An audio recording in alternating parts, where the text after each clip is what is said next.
श्री सद्गुरु महाराज की जय। श्री सद्गुरु महाराज की जय। श्री सद्गुरु महाराज की जय। परम संत बाबा देवी साहब जी महाराज की अमृतवाणी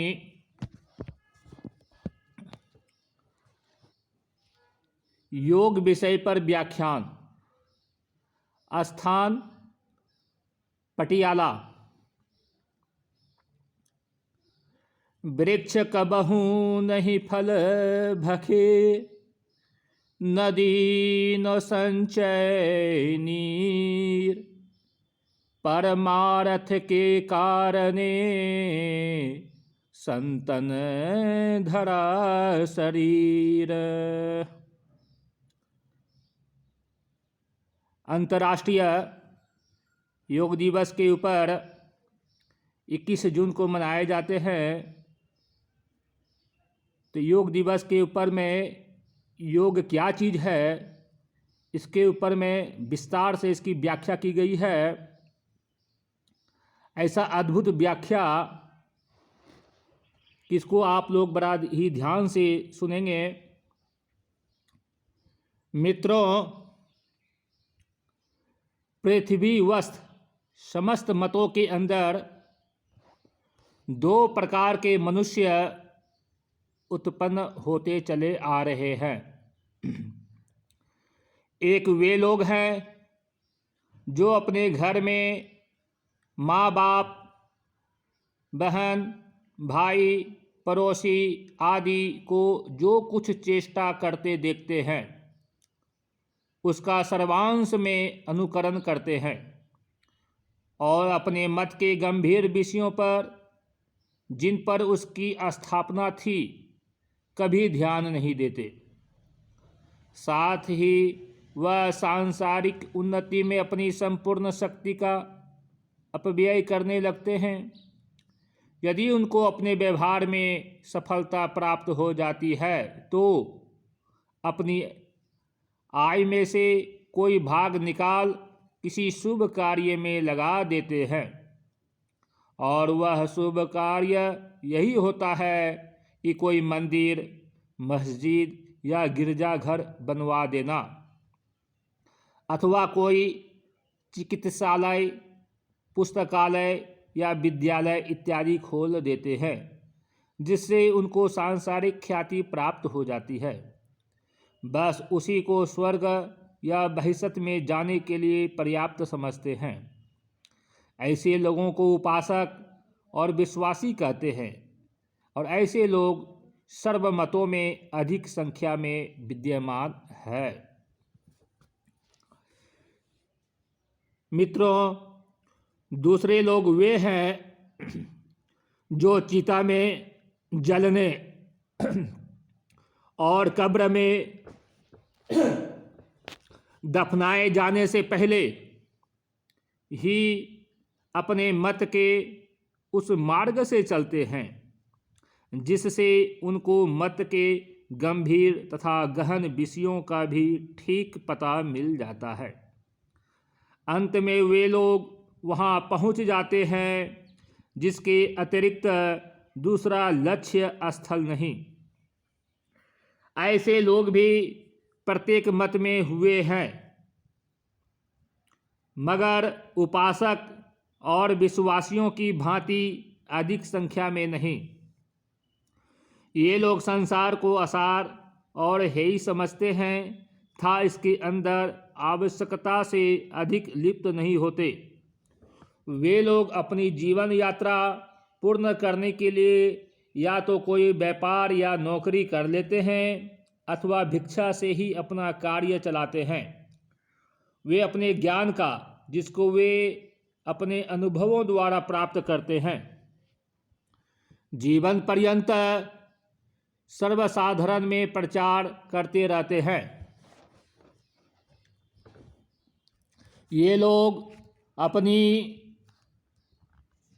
अपनी देश भाषाओं के अनुसार पृथक पृथक नामों से पुकारे जाते हैं। कहीं तो ये लोग हुक्मा और इसराकिन के नाम से बोले जाते हैं और कहीं ओलिया व फुकरा के नाम से, परंतु भारतवर्ष में इन लोगों को संत और अरहत नाम से पुकारा जाता है। कुछ लोग उसको इल्म इसराक और इल्म बातिनी के नाम से बोलते हैं। कुछ लोग गुप्त विद्या या आत्मविद्या के नाम से, और कुछ लोग अकल्ट या एसोट्रिक साइंस के नाम से। मैं उसको योग के नाम से बोलता हूँ, क्योंकि भारत में इसका यही नाम प्रचलित है। मित्रों, योग किसी विशेष ग्रंथ या पुस्तक को नहीं कहते हैं और न किसी विशेष धर्म या मत का नाम है, किंतु यह एक विद्या का नाम है जिसके द्वारा ईश्वरी भेद और अंतर रहस्यों का यथार्थ ज्ञान होता है। यह विद्या भूमंडल के समस्त मतों और उनकी पुस्तकों में अपने अपने क्रम तथा प्रकार से विद्यमान है, क्योंकि प्रत्येक देश के निवासियों को उसका बोध प्राप्त करने की आवश्यकता प्रतीत हुई है। मनुष्य से कोई उच्च सत्ता भी है, अतः ईश्वर ने उनकी आवश्यकता को पूर्ण करने के लिए उनके हृदयों में इस पवित्र विद्या का अंतर्बोध प्रकाशित किया, जिसके द्वारा उन्होंने ईश्वर और उसकी प्राप्ति के मार्ग को जान पाया। वे लोग अपनी अपनी पुस्तकों में उन बातों को उस मात्रा में प्रकाशित कर गए कि जहाँ तक जान पाए थे।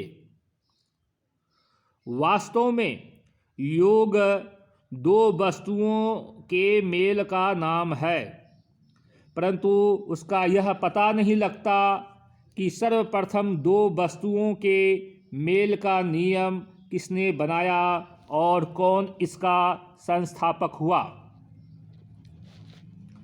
संसार उत्पत्ति के पश्चात यह विधि प्रचलित की गई अथवा इसके पूर्व ही यह नियम था, ये दोनों बातें विचारणीय है।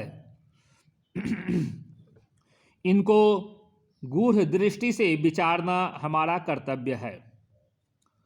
जो कुछ हमारे सामने है यह संसार है, और इसके अंदर जो कुछ दिख रहा है वह भिन्न भिन्न आकार है तथा उनकी एकत्र अवस्था का नाम ही संसार है। यह कुल तत्वों के संयोग का परिणाम है। यदि इन तत्वों का संयोग न होता तो संसार और उसमें विद्यमान प्राणियों का नाम भी न सुना जाता।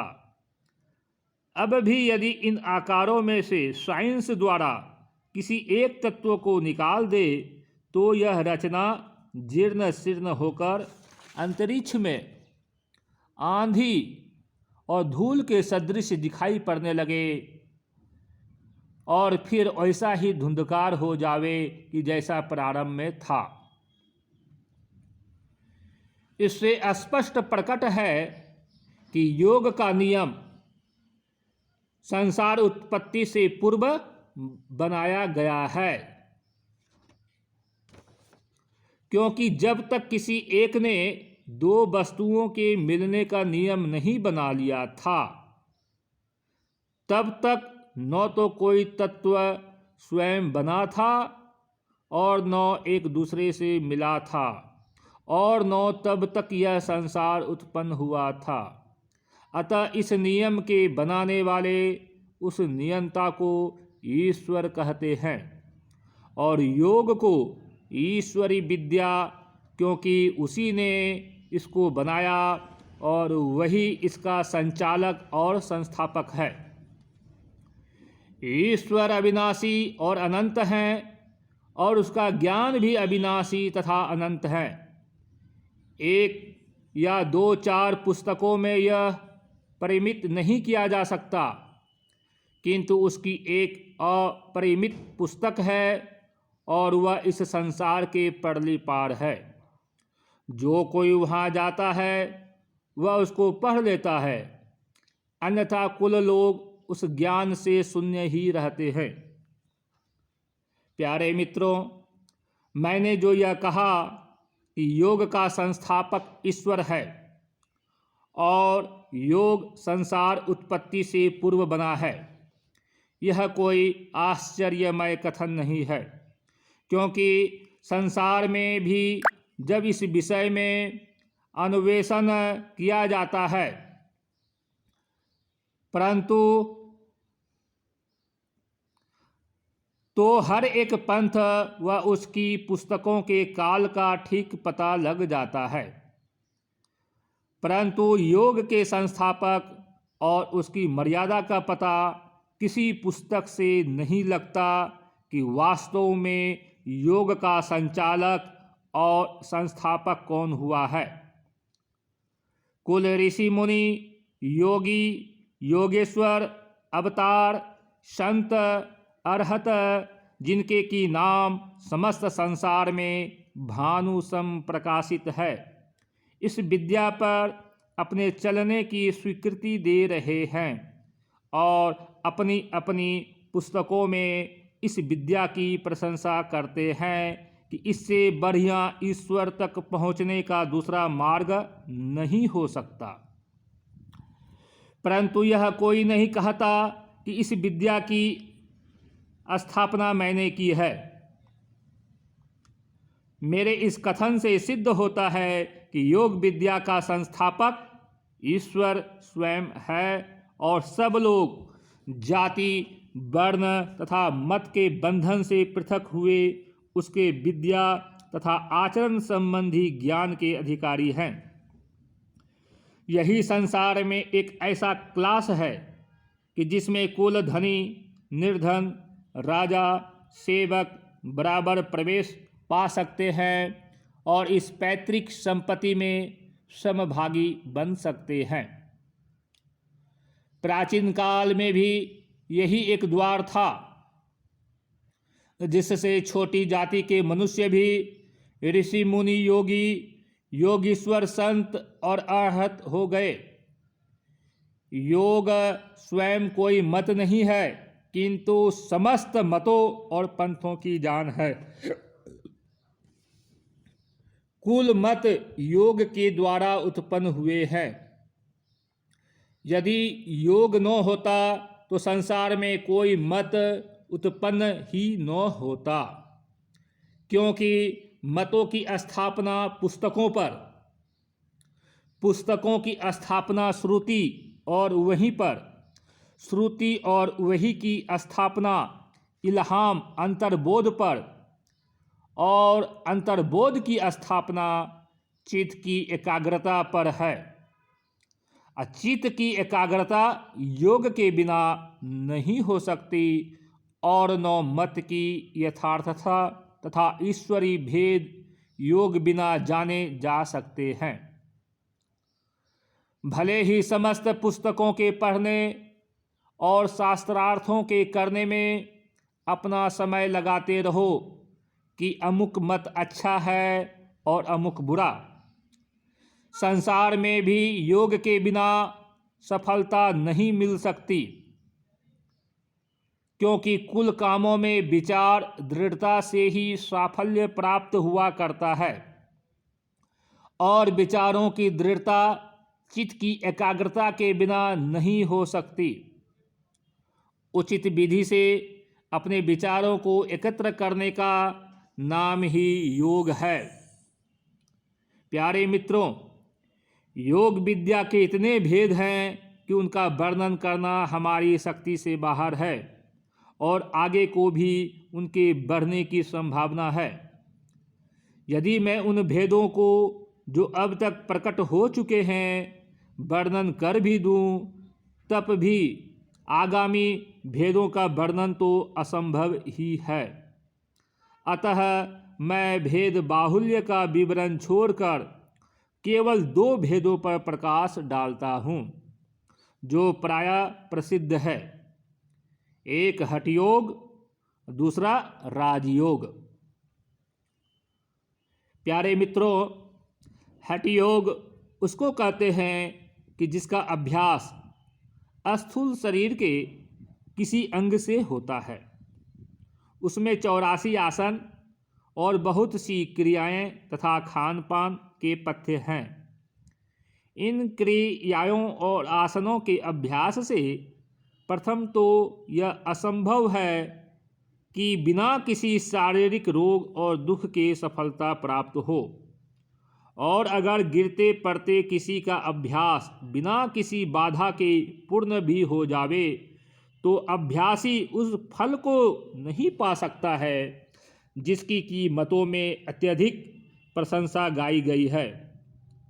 इसके अतिरिक्त यह क्रियाएं योग में प्रविष्ट भी नहीं है, क्योंकि योग का अर्थ दो वस्तुओं का मेल है, वायु, जल और दूध का खींचना या कफ का निकलना योग के अंतर्गत नहीं है, और न आंतरिक शुद्धि जिसके निमित्त यह क्रियाएं की जाती है प्राप्त हो सकती है, क्योंकि वे दोष जो लोगों के साथ है ऐसी मोटी वस्तु नहीं है कि इस प्रकार की क्रियाओं से दूर हो जावे।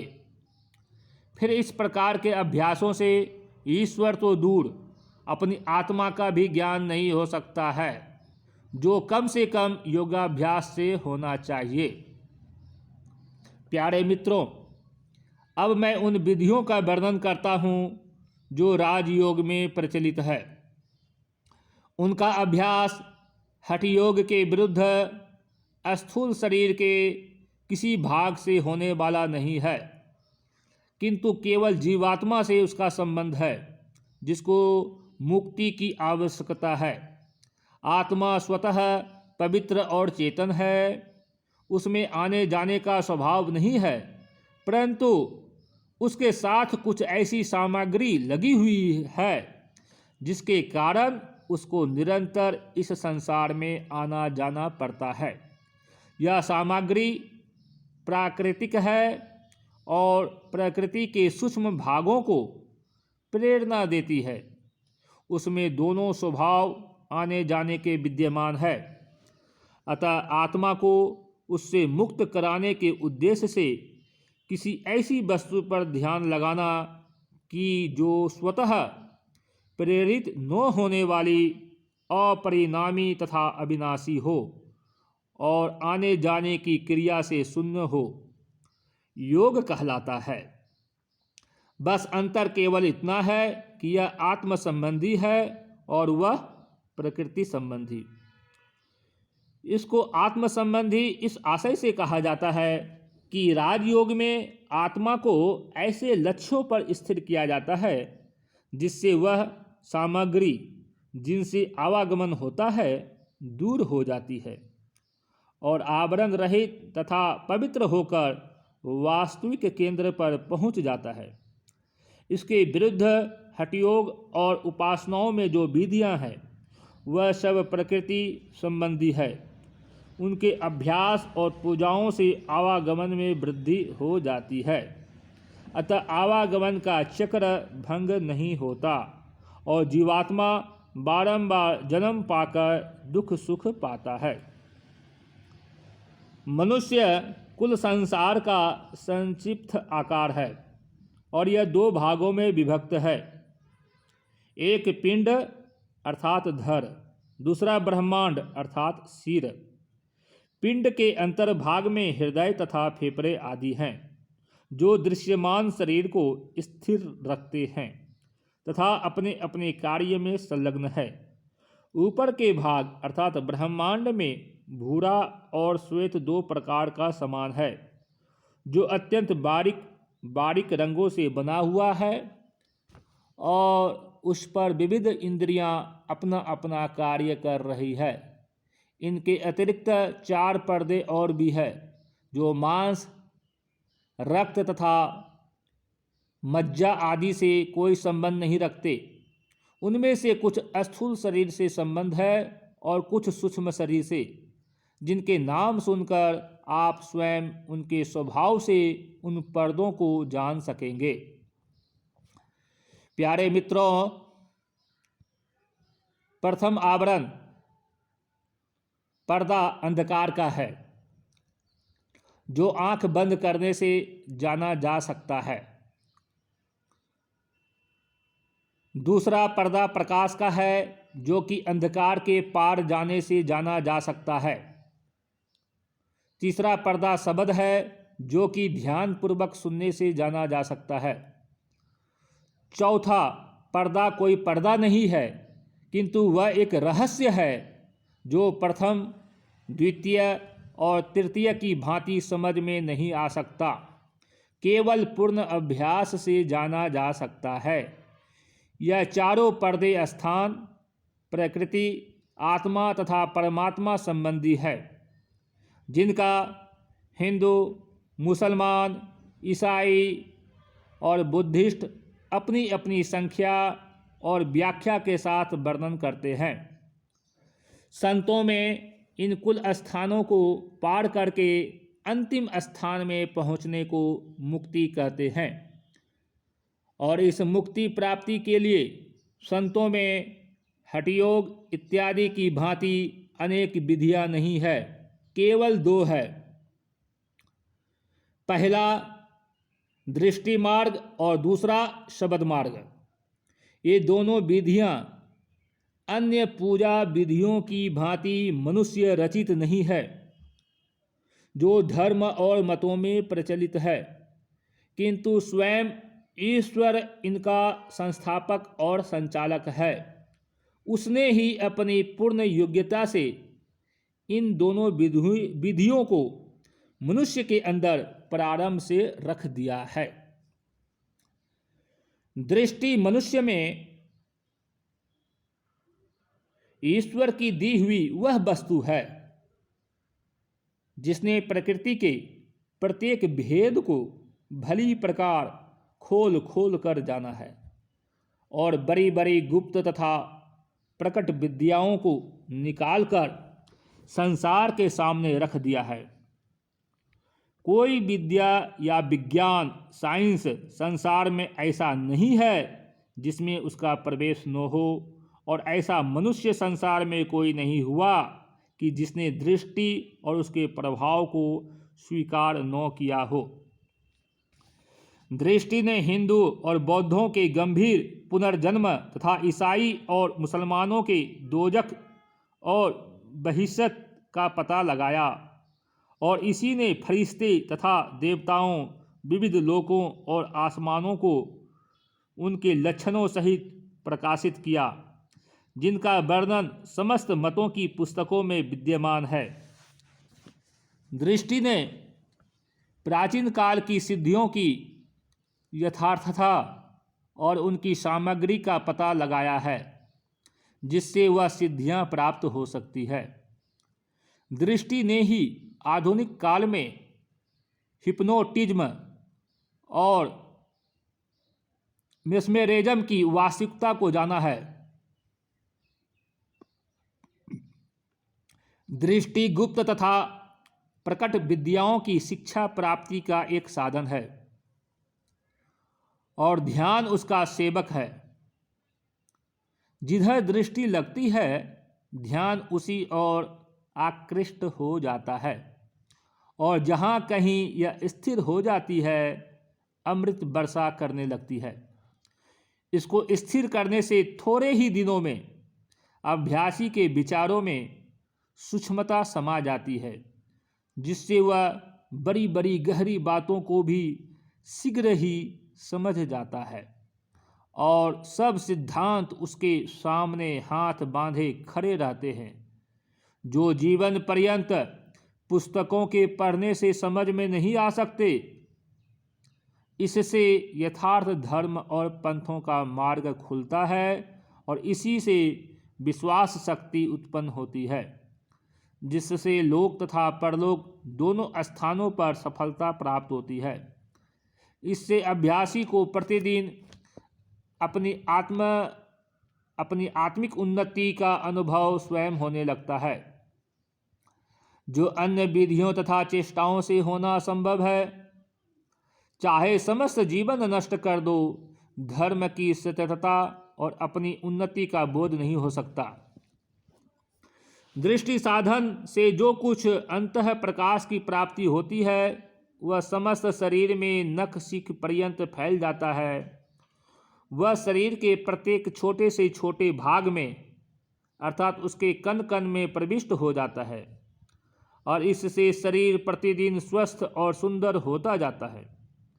और इसके सामने कुल स्वास्थ्य संबंधी नियम, जिनको मेडिकल साइंस आयुर्वेद विज्ञान ने प्रकट किया है, लज्जित हो जाते हैं और घातक से घातक रोगों का भी अभ्यासी पर कोई आक्रमण नहीं होता।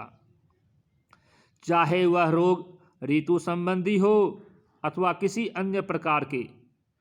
सर्वोत्तम लाभ इससे यह होता है कि अभ्यासी सर्व दोषों से रहित होकर पूर्ण आयु को प्राप्त कर लेता है और मरणोत्तर 84 योनियों के चक्र से मुक्त होकर फिर मनुष्य शरीर धारण करता है और फिर अपनी न्यूनता को पूर्ण करने में तत्पर हो जाता है। उसके सामने सांसारिक आवश्यक वस्तुएं स्वयं उपस्थित हो जाती है, जिससे वह उन सैकड़ों पापों से बच जाता है जो पाप मनुष्य को अपनी उन आवश्यक वस्तुओं के संग्रह करने में लगते हैं। प्यारे मित्रों, दृष्टि को स्थिर करने की कई विधियां हैं। उनका सविस्तार वर्णन करना उपयुक्त नहीं जान पड़ता, किंतु उस मुख्य विधि का वर्णन करता हूँ जिससे मनुष्य की शारीरिक तथा मस्तिष्क संबंधी स्वास्थ्य में उन्नति हो और मत के उन गंभीर तथा गहन विषयों का जिन पर वह स्थापित किया गया है ठीक ठीक चिन्ह और स्थान ज्ञात हो सके। वह विधि यह है कि सांसारिक कृत्यों से निपटकर ऐसे एकांत स्थान में कि जहाँ दूसरे लोगों का आना जाना न हो प्रविष्ट हो और समस्त विचारों को त्याग कर सामने के आकाश में बीचों बीच अपनी दृष्टि को स्थिर करो। धीरे धीरे अंधकार के स्थान को त्याग कर अपने आप को प्रकाश स्थल में पहुँचाओ और स्थिरता का प्रयत्न करो। यह आशय प्रायः समस्त मतों के विद्वानों का है कि मनुष्य अपने आप को अंधकार से निकालकर प्रकाश में प्रविष्ट करे। यह ऐसे मनुष्य के लिए है जो शारीरिक और मस्तिष्क संबंधी स्वास्थ्य प्राप्त करना चाहते हैं और कर्मों के संस्कार तथा पुनर्जन्म की यथार्थता, ईश्वरी गुण और ईश्वर के भेदों को आत्म अनुभव द्वारा जानना चाहते हैं। इसके लिए पर्याप्त सत्संग और पर्याप्त अभ्यास की आवश्यकता है। परंतु जो लोग केवल मुक्ति के इच्छुक हैं और किसी प्रकार का अनुभव तथा दर्शन नहीं चाहते और न उस परमपिता के रहस्यों से जानकार होना चाहते हैं, उनके लिए दूसरी विधि शब्द की है। प्यारे मित्रों, शब्द की विधि ऐसी गंभीर और गहन है कि उसके समझने में बड़े बड़े विद्वानों और वैज्ञानिकों के मस्तिष्क चक्कर में है कि वास्तव में यह क्या पदार्थ है और इसका स्रोत कहाँ है जहाँ से यह प्रवाहित हो रहा है।